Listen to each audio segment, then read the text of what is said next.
매일 아침 7시 알람 소리에 눈을 뜨는 순간부터 가슴이 무거웠다.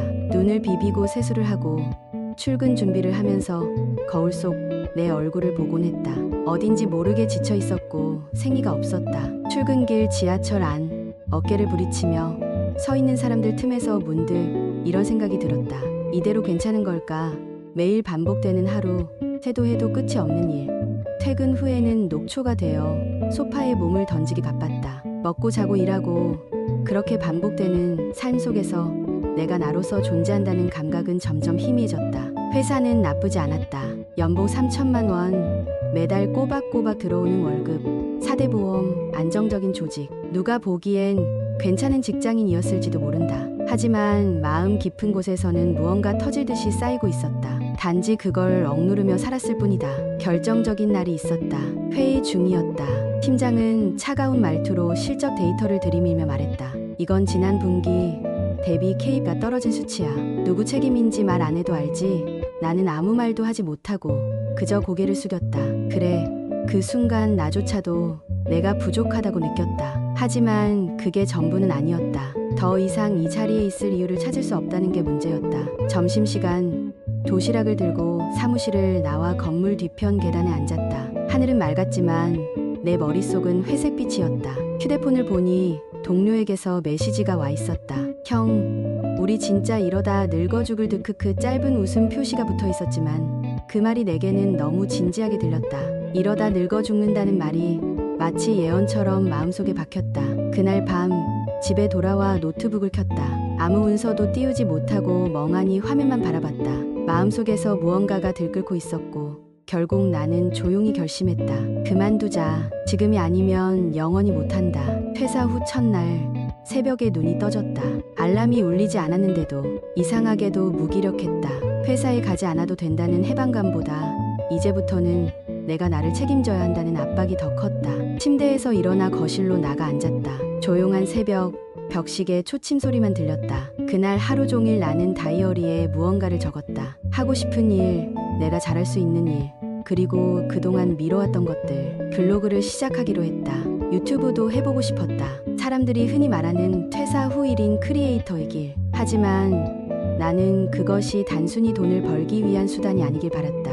내가 누구인지, 내가 진짜로 하고 싶은 일이 무엇인지 그것을 찾기 위한 여정이 되길 바랐다. 시간은 빠르게 흘렀다. 2달이 지났다. 통장을 열어보니 잔액은 32,586원. 카드가, 월세, 보험료 다 빠져나가고 나면 남는 건 없었다. 아르바이트를 할까, 다시 이력서를 써볼까 하는 생각이 스치기도 했다. 그러나 마음 한구석에서 작은 목소리가 들렸다. 너는 돈을 벌려고 퇴사한 게 아니야. 너답게 살고 싶어서 그만둔 거야. 그 목소리를 따라 나는 계속 글을 썼다. 블로그에 매일 글을 올렸다. 처음엔 아무도 읽지 않았다. 조회수 3방문자 수일, 그마저도 내가 내 글을 다시 본 횟수였다. 하지만 하루는 달랐다. 한 독자가 댓글을 남겼다. 진심이 느껴졌어요. 다음 글도 기다릴게요. 그 댓글 하나가 나를 다시 살게 만들었다. 내 이야기를 듣고 싶어 하는 사람이 있다는 것, 그것만으로도 버틸 힘이 생겼다. 글쓰기의 즐거움은 점점 커졌고 내 삶을 다르게 바라보게 만들었다. 동시에 수익의 작은 싹도 트기 시작했다. 블로그에 광고를 달았고 하루에 1,000원이 들어오기 시작했다. 작고 미미한 금액이었지만 그 1,000원은 3천만 원의 연봉보다 더 값지게 느껴졌다. 왜냐하면 그건 내가 좋아서 한 일이 만들어낸 수익이었기 때문이다. 조금씩 범위를 넓혔다.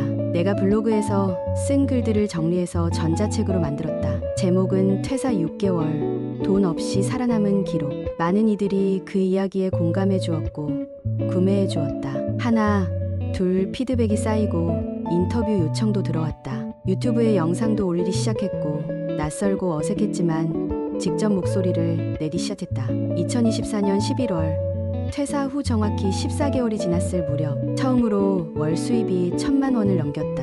블로그 수익, 전자책 판매, 강의 요청, 유튜브 광고 수익까지 어깨에 힘이 들어가는 수치였지만 그보다 더 감동적인 건 삶이 완전히 바뀌었다는 사실이었다.